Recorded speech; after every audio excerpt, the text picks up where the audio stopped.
Hi viewers, welcome to our channel. ప్రస్తుతం మనతో పాటు సీనియర్ జర్నలిస్ట్ దాము బాలా సార్ ఉన్నారు. వారితో మాట్లాడదాం. నమస్కారం సార్. నమస్తే. సార్, గవర్నర్ తమిళిసై గారికి హైకోర్టు షాక్ ఇచ్చిందని చెప్పుకోవాలి. సో అంతకుముందు ఆమె బీఆర్ఎస్ నేతలిద్దరిని కూడా ఎమ్మెల్సీగా రిజెక్ట్ చేసింది. సో కోదండరామరెడ్డి గారిని అయితే ఎమ్మెల్సీగా ప్రకటించింది. దాంతో వాళ్ళిద్దరూ కూడా హైకోర్టుకి ఎక్కారు. సో ఇప్పుడు హైకోర్టులో వాళ్ళ రిజెక్షన్ ఏదైతే ఉందో చెల్లదు అని చెప్తున్నారు. మరి రిజెక్షన్ చెల్లకపోవడానికి గల కారణాలు ఏంటి? మరి గవర్నర్ గారి పైన ఏమన్నా యాక్షన్ తీసుకునే ఛాన్స్ ఏమైనా ఉందా సార్? గవర్నర్ మీద హైకోర్టులు ఏం యాక్షన్ తీసుకోవు. ఎందుకంటే గవర్నర్ ఒక రాజ్యాంగ వ్యవస్థ, కోర్టులు అనేవి ఇంకొక వ్యవస్థ. జనరల్గా ఏంటంటే గవర్నర్ అధికారాలలోకి కోర్టులు ఎంటర్ కావు. కాకపోతే ఏంటంటే కోర్టులైనా లేకపోతే గవర్నర్ అయినా ఎవరైనా కూడా వీళ్ళని గైడ్ చేసేది ఏదంటే రాజ్యాంగం, కాన్స్టిట్యూషన్. బట్ ఒక వ్యవస్థ కాన్స్టిట్యూషన్ని ఫాలో కానప్పుడు కోర్టు అనే న్యాయ వ్యవస్థ అనేది దాన్ని ఫాలో అవుతుందా లేదా చూసుకోవడం న్యాయ వ్యవస్థ పని. మిగతా అన్ని వ్యవస్థలు కూడా రాజ్యాంగాన్ని ఫాలో అవుతున్నాయా లేదా, ఫాలో అవ్వకపోతే ఫాలో కాలేదని చెప్పే పని మన కోర్టులు చేస్తుంటాయి. సో ఇక్కడ ఏమవుతుందంటే మామూలుగా గవర్నర్ని నియమించేది ఎవరు? కేంద్రం నియమిస్తుంది. కాబట్టి జనరల్గానే గవర్నర్లు కేంద్రానికి అనుకూలంగా ఉంటారు.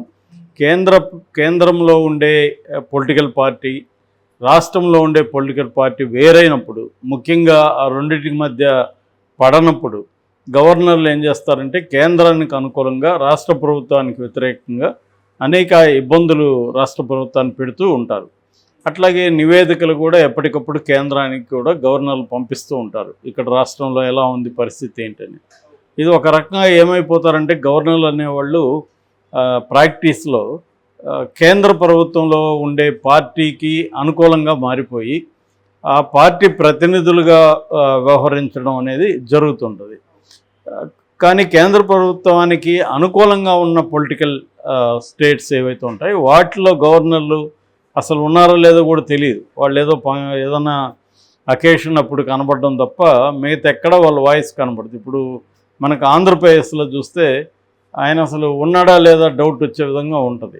ఆయన గురించి ఎప్పుడు మనం ఏమి వినము, ఎందుకంటే ఆయన సైలెంట్గా ఉంటారు. కానీ ఇక్కడ తెలంగాణలోకి వచ్చేసరికి ముఖ్యంగా తమిళిసై సౌందరరాజన్ ఆమె వచ్చిన తర్వాత, రెండోది ఆమె కూడా పొలిటికల్ పార్టీ బ్యాక్గ్రౌండ్ నుంచే వచ్చారు. ఆమె తమిళనాడు బీజేపీలో సీనియర్ నాయకురాలు, అక్కడి నుంచే వచ్చింది. కాబట్టి ఆమె వచ్చినప్పటి నుంచి కూడా కేసీఆర్ ప్రభుత్వానికి ఆమెకు మధ్య ఏదో ఒక గొడవ వస్తూనే ఉంది. అనేక బిల్లుల్ని ఆమె ఆపేసింది. చివరికి సుప్రీంకోర్టు వరకు కూడా బీఆర్ఎస్ ప్రభుత్వం వెళ్లాల్సి వచ్చింది తమ బిల్లులు పాస్ చేసుకోవడానికి.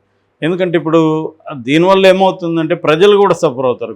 ఇప్పుడు యూనివర్సిటీలు పెట్టే బిల్లు కొత్తది, దాన్ని ఆపేసింది. ఇట్లాగే మున్సిపాలిటీలకు సంబంధించిన కొన్ని రకాల బిల్లులను ఆపేసింది.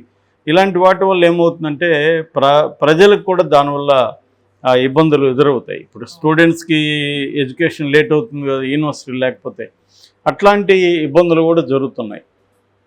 దానికి ఆమె కొన్ని కారణాలు ఆమె చెప్తుంది. ఆమె ఇంటర్వ్యూస్ ఇచ్చినప్పుడు ఆమె ఏం చెప్తున్నారంటే, నాకు అసలు ప్రోటోకాల్ కూడా ఫాలో కావట్లేదు, నన్ను కావాలనే ఒక ఇదిగా చూస్తున్నారు, అసలు ఆయన ఫోన్ తీయడం అసలు ఎప్పుడు కానీ కేసీఆర్, ఇలాంటివి ఆమె కూడా చాలాసార్లు చెప్పింది. ఏదేమైనా అంటే ఇద్దరు వైపులా ప్రాబ్లం ఉంది.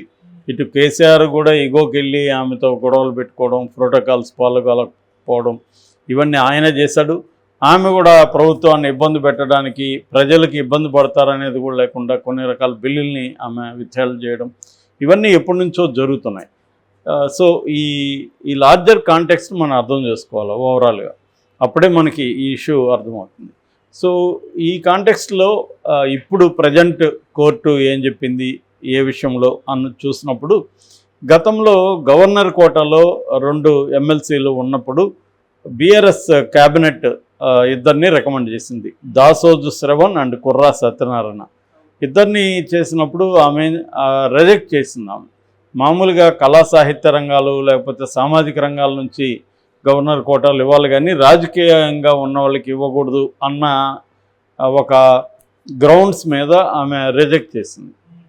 రిజెక్ట్ చేసినప్పుడు వాళ్ళిద్దరూ దాసోజు శ్రవణ్ అండ్ కుర్రా సత్యనారాయణ హైకోర్టులో పిటిషన్ వేశారు. ఎందుకంటే ఇది రాజ్యాంగపరంగా ఈమె రిజెక్ట్ చేసే హక్కు లేదు అనేది వాళ్ళు వెళ్ళారు కోర్టుకి. అది పెండింగ్లో ఉంది. ఈ లోపల గవర్నమెంట్ మారింది, పార్టీ మారింది, రేవంత్ రెడ్డి అధికారంలోకి వచ్చాడు. రేవంత్ రెడ్డికి పార్టీకి తమ పార్టీ ఎవరు జనసమితి, తెలంగాణ జనసమితి కోదండరామరెడ్డి ఒక అన్కండిషనల్గా సపోర్ట్ చేశారు. ఎక్కడ సీటు కానీ ఏమి అడగలేదు.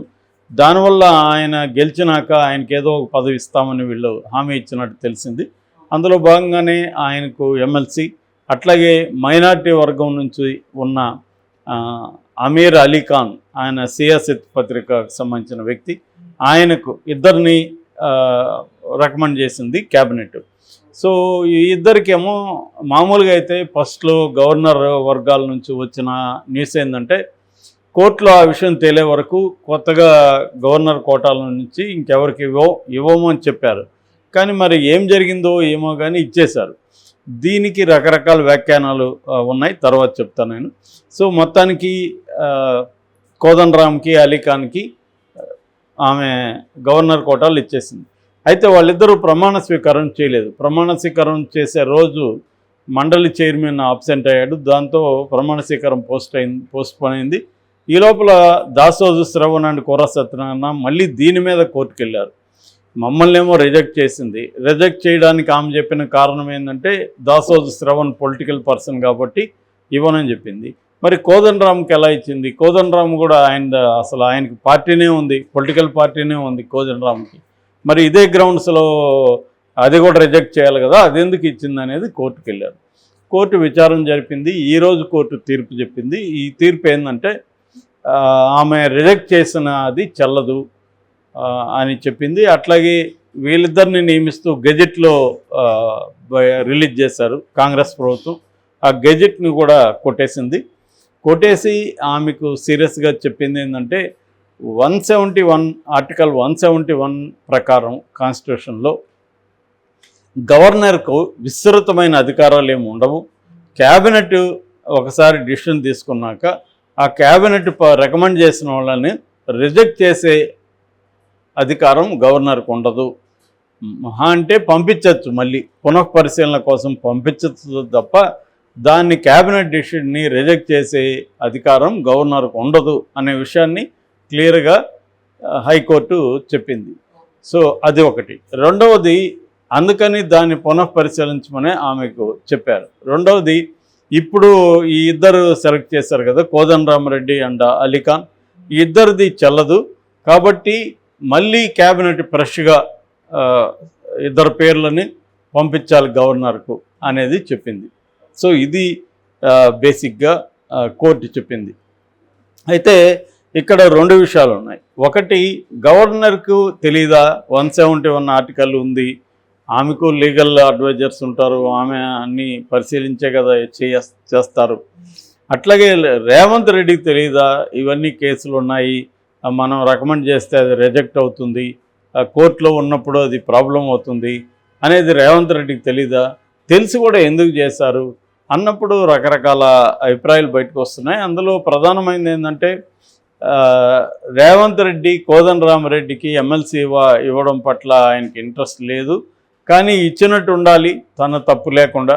అది ఎలాగో రిజెక్ట్ అవుతుందని తెలిసే ఇచ్చాడు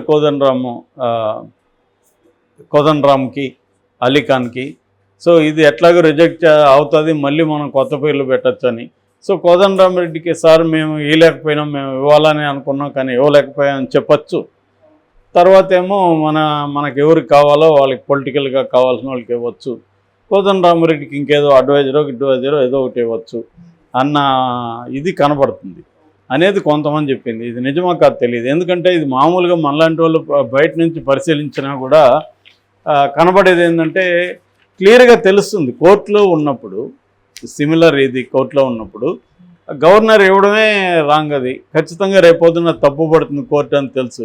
కోర్టులో ఆల్రెడీ ఒక ఇద్దరిని ఈమె రిజెక్ట్ చేస్తే వాళ్ళిద్దరు కోర్టుకు వెళ్ళి ఉంటే వాళ్ళ ప్లేస్లో ఇంకిద్దరిని ఎలా నియమిస్తారు అప్పుడు? కాబట్టి ఇది రేవంత్ రెడ్డి కూడా ఒక ప్లాన్గానే చేశాడు. బకరాన్ని చేసింది ఇప్పుడు కోదండరామరెడ్డిని అనే వాదన వినిపిస్తుంది. ముఖ్యంగా బీఆర్ఎస్ వాళ్ళు వాదన తీసుకొస్తున్నారు. అట్లాగే కోదండరామరెడ్డి అభిమానించే వాళ్ళు కూడా ఈ వాదనని తీసుకొస్తున్నారు. Thank you so much.